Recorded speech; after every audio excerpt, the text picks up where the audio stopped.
As an employer of individuals on the autism spectrum, I am aware that the organization, visual clarity, and concise communication with which things are presented can make an enormous difference in how successful and independent that person will be. In our workshop, we have attempted to employ these practices not only for our autistic employees, but for the rest of us neurotypicals as well. Let's look at the work table that Bucky uses in our workshop. This is where Bucky packages the manipulatives for Shoebox Tasks 1 through 16. There are 7 bins outlined on the left, each assigned a different color. These designate where the bins containing raw materials from each task are placed. Proceeding to the right, we see the word jig. This is where the visual instruction is placed, in front of where Bucky sits. Continuing to the right, we see a place for the stickers, bags, and tape machine, and in the far right corner, the finish box. Everything has its place. Now, when Bucky first started with us nearly 10 years ago, this visual clarity was very important for him, and he used it with great precision. Over the years, he is less rigid about the placement of things, but he has the visuals to fall back on if he's having a bad day.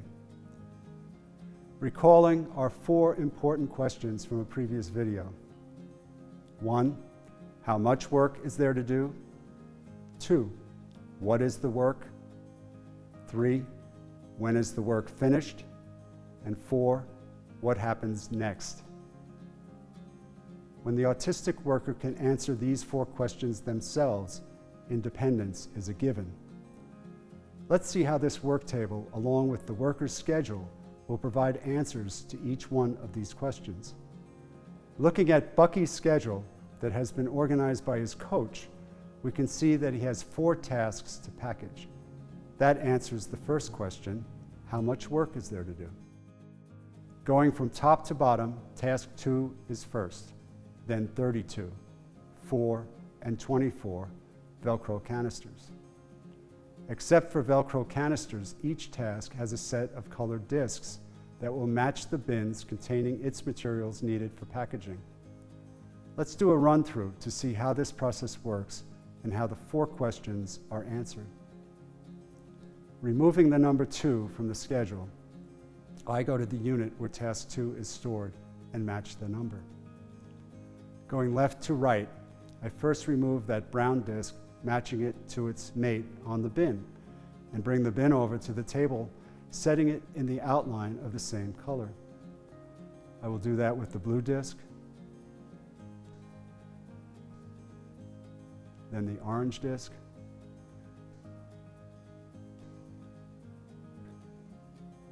next, we take the yellow disc and match it to the basket.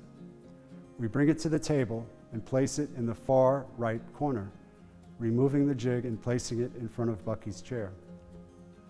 The jig visually describes to Bucky the answer to the second question, what is the work? It provides the visual instructions in the form of a matching exercise.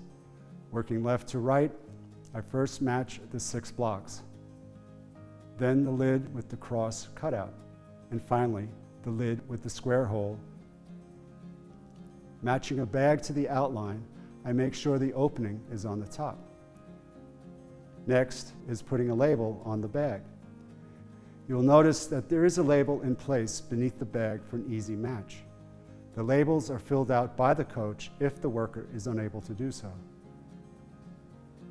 The number of labels answers our third question. When is the work finished? A job coach typically will have 10 to 15 labels available. For demonstration purposes, we will end with 1 label. Once the label has been applied, the matched items are placed in the bag and then taped shut. For some of our workers, learning to use this tape machine took some time. It may seem like a simple mechanical action, but when broken down into steps, it's quite complex and abstract. Modeling with great emphasis on each step, we first grasp the bag above its contents, gathering it together and twisting it 3 times. We then must have our hands far enough apart to be able to pull the crimped bag taut, applying just enough pressure to have it go down into the machine where it is taped and the excess gets cut off. After patient modeling, all our workers are successful doing this final packaging job. Once our job is complete, everything gets put back where we got things from, including the colored discs on the work system. As Bucky looks at his work schedule, he now sees that he has 3 more jobs to do. He then sees that upon finishing the last job, he has a break and will get to enjoy his favorite snack, Special K. This is an answer to the 4th question, what happens next? Let's check out a couple of the workstations located away from this table. This is the workstation where the tubes for task 34, positive attraction, are velcroed and grouped together. You'll notice that work unfolds in a left to right direction. There are tubes on the left, a device to put the Velcro on the tube, a cutout to help with grouping them together, rubber bands, and a finish basket. Notice that everything needed to do the job is within reach. Let's do an example. We have 4 tubes already Velcroed and in the cutout holder. I will now take the 5th tube from the box, place it over the dowel, take 2 Velcro coins, and match them to the coins seen through the tube. Removing the Velcro tube from the dowel, I'm placing it in the holder. I now take a rubber band and band the 5 tubes together before placing them in the finish box. We are now at the table where the 5 dowels for task 18 are picked and taped together. Again, work flows left to right. Notice the jig has the size of the dowels cut out of the cardboard. This is to prevent rolling, keeping everything in place. Looking further, we can see there is a place for the masking tape, a guide to how long a section of tape should be, and a convenient cutout to put the tape around the 5 dowels. The tape dowels are then placed in the finish container where they can be drawn for packing. This is the literature table where the brochures and inserts are put together.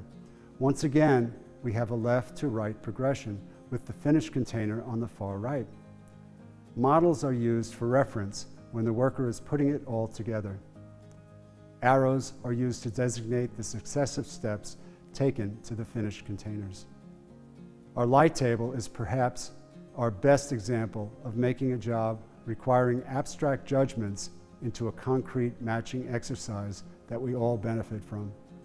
Let's do one folder together to see what I mean.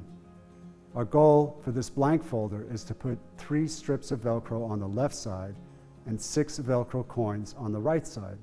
We like the placement of the strips and coins to be equidistant and look good. Now, this may not be an impossible task for many, but it does require time and lots of attention to get things right. And even then, we may have one be off a bit. Now let's put the light table on, place our jig in place, and then put our folder in the corner slots. The light shining through the plexiglass has created shadows, and it is these shadows that we match to. Once the strips and coins are matched, we have a finished product that looks good and will be the same every time. And just as importantly, this is a job that everyone in our shop can do successfully and independently.